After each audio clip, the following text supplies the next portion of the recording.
Welcome to 52 Weeks of Gaming. It's nice to have all two of you back for another week to actually watch this. So I'm just going to go and hand it off to Nick so he can introduce the game. Okay, so this week is Race the Sun. I'm going to guess it's a racing game judging by the title, but I really have no idea when it comes to it what the game's about, so we're going to find out. So stay tuned. So Race the Sun is an indie game that started actually as a Kickstarter crowdfunding idea, and the developer, which is called Flipfly, they asked for about $20,000 to go and make the game, and they quickly got more than that. And the developer before only really made mobile games, and so he decided to make this on the computer and make it a PC release, and so he went for Steam and to go for the Steam Greenlight project that was going on, where it would be like indie developers getting their games put onto Steam, and it kind of had some issues there, so that eventually it did get put onto Steam. I guess long story short, it did get put onto Steam, was sold there for a while, became a bit popular, and then went to all PlayStation platforms, the 2 or the 3, the 4, and the Vita, and then went to the Wii U at the time because of how long ago this game came out, which was initially 2013, PlayStation platforms 2014, Wii U 2015, and finally to Microsoft and the Xbox in 2017, which is where Nick went and played it. And the concept is super simple. You control this little ship that is solar powered, and you race the sun, and that's the whole idea. You stay out of shadows, collect items, you get power-ups and boosts. And it's a very simple concept. There's tons of different missions that you can go and unlock. You can go and have different game modes. But I'm going to let Nick kind of go more into detail about all of that. Nick? Okay, so this week was Race the Sun, which is, as the title says, you race the sun. The game is a endless runner, so things like Temple Run come to mind when I think of endless runners. And it's just you go until you hit something, or your ship, which is powered by the sun, solar powered, is out of power because the sun sets, and so no energy for it to go and run. And you have things that go and make it a bit more complex from that really, really simple idea that it is of just, racing the sun. You have missions that you can go and do that reward points and are based on different things you can do, like collecting the triangles, which give you points, and having a certain multiplier, and using the different abilities in the game, like jump and the shield, and getting a longer battery, or using the magnet to draw in more triangles to get more points. And it's those basic things, but it's how you go and put them all together that really go and make the game interesting. There's things like the worlds themselves reset every 24 hours, so it's kind of randomly generated in that sense of the different regions inside the world go, and you can figure out a pattern, so you kind of have 24 hours to figure out, okay, this is the best route to go through, here's where a portal's going to pop up, here's where some boosts are going to go to be able to revert time and save the sun a bit. So you can kind of figure out a strategy for a day, but then the game's like, hey, 24 hours are up, we're changing it all up on you. And that's what makes it interesting, is because you could play it each day and it would be different each day. And those sorts of endless runner procedurally generated games are really interesting.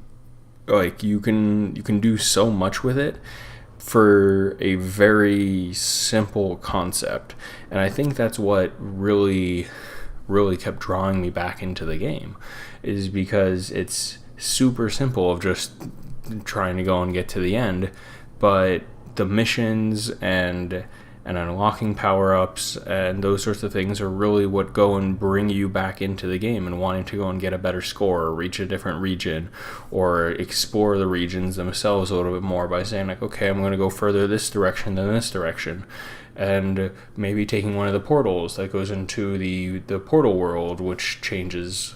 I've seen the Void and the Misty Valley, and so there's all these things that get put together, and I've seen some things online for this, like while playing it, because I'm like, okay, I don't know how to do a barrel roll, for example. The game does throw you right into it and just says like, hey, here you go, here's roughly how to go and do it. And so I had to go and look up how to do a barrel roll, and I found out this huge community that goes and loves this game and really supports it. And I think that's fantastic because of it being just a small indie game that is super simple in nature, but having this big drawing because of how unique it is in the Endless Runner sort of format. And I can say I don't really play games like this normally, but it's something that I really enjoyed, and I think a lot of people would go and like it. There's modes, I want to say modes for everybody.